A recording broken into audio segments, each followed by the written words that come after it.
Ladies and gentlemen, we're live at the scene of the fire. It's a tragic situation tonight. It looks like most of the Imogene and all the way down to T-Saul Johnson attorney's office is going to be a total loss. It's not looking real good. Firefighters still working on it. Winds are tragic. It's treacherous work.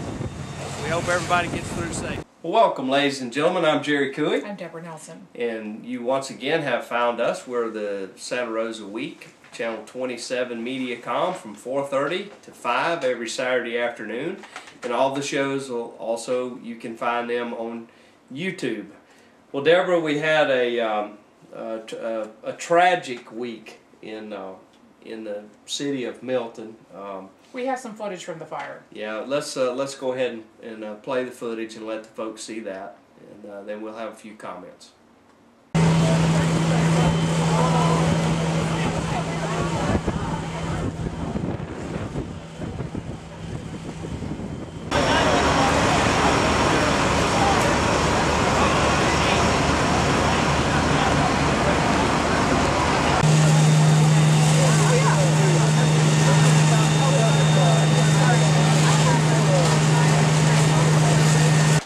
Deborah, I got a call, I guess around 7 o'clock that it was, you know, that there was a fire. Out of control. Out of control, and I tell you, I worked my way down there and walked in, and I tell you, I guess I wanted to believe that it would just be a little smoldering fire, and but I got there about 8 p.m. and just huge 30 to 50 foot flames coming, smoke, fire trucks everywhere, emergency vehicles everywhere. It was just a tragic scene.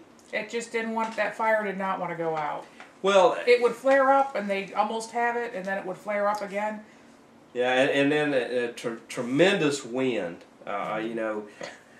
And maybe one of the saving graces of the wind was that the direction of the wind was carrying the ashes and embers off of that fire. Right. It didn't take it right down Wheeling Street. Polka Dots apparently did have the toy store. The toy store there on the corner. There was some issues there. A friend of mine, his son works with the volunteer fire department. Them and another group was on the other side. Their job was to keep water on that, to keep it from spreading. I did go by there and look, and you can tell that there was some smoke damage. I guess if there's any good in any of this, the Imogene Theater, I've already seen people going in. They're working on. It was a little smoke and water damage.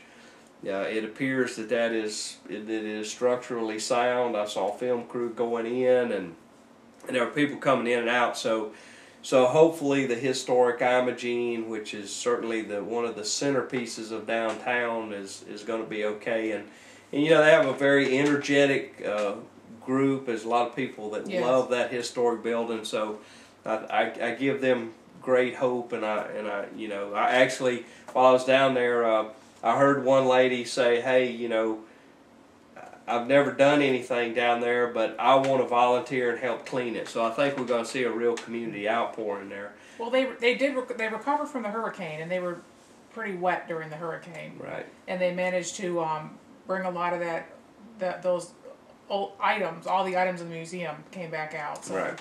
So it was, and of course, I'm not the expert in it, but especially going back and looking at it during the daytime, I will say the 4 other buildings are going to be a total loss. That's going to be start from scratch again. And you know, I was kidding with some of the folks that was down there that we had such a large crowd there that maybe we should start a voter registration drive there. You know, I mean, I'm pretty good at guessing crowds, and I tell you, I think there was probably at one time maybe as many as 1,500 people, 2,000 people. I'd say so. Gathered around there, you know.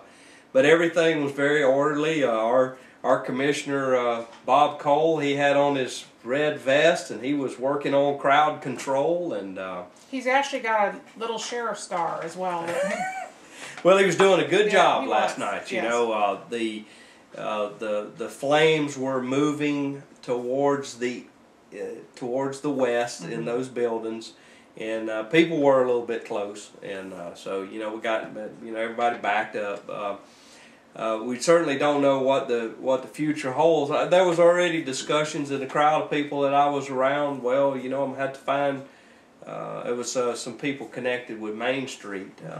You know, that they were discussing they would have to redouble their efforts in grant writing and see what was available. You know, and things. So I think the community will come together, and hopefully that will get back to be the centerpiece of Milton again. So we were just talking the other day about how nice it looked with the Christmas lights out. What a good job they did this year in downtown Milton.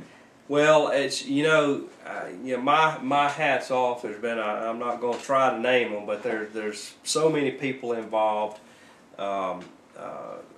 You've got new businesses. You know, of course, I'll give a little plug to the Liberty Cafe. I love eating there, and Polka Dots had opened up, and now I understand there's another restaurant in that vicinity, and they do a great job 4th of July and those types of celebrations, and a lot of effort downtown to make it a nice place. So it was as a lifelong resident of Milton, I will tell you it was hard for me to stand there last night and see all of that, you know, because it was hard to believe. It just went up like kindling. Yeah, it was horrible, and especially when it got to the lawyer's office on the end, and I would imagine massive quantities of paperwork in that building. They just was no putting that thing out. It just kept burning and burning. So we want to wish our best to the city of Milton, and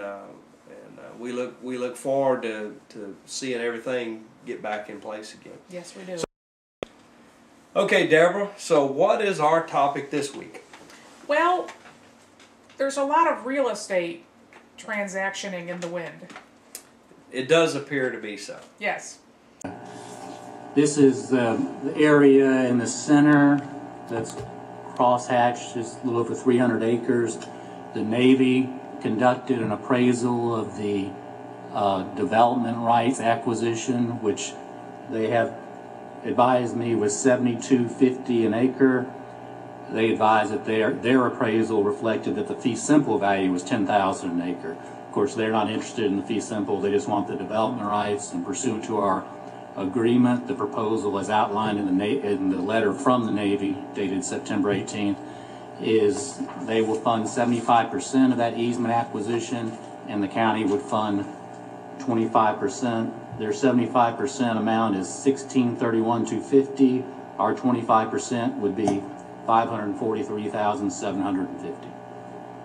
Apparently, no matter how much in dire straits we are as a county, no matter how low property tax collections are, no matter the reductions that the state have forced the counties into, no matter what the economic climate is, apparently we still have money to spend on property. Yeah, depending on whose property it is. Yes, that is the case. Seems to be the case. Absolutely, ladies and gentlemen, what we're talking about it, and I want to say this up front.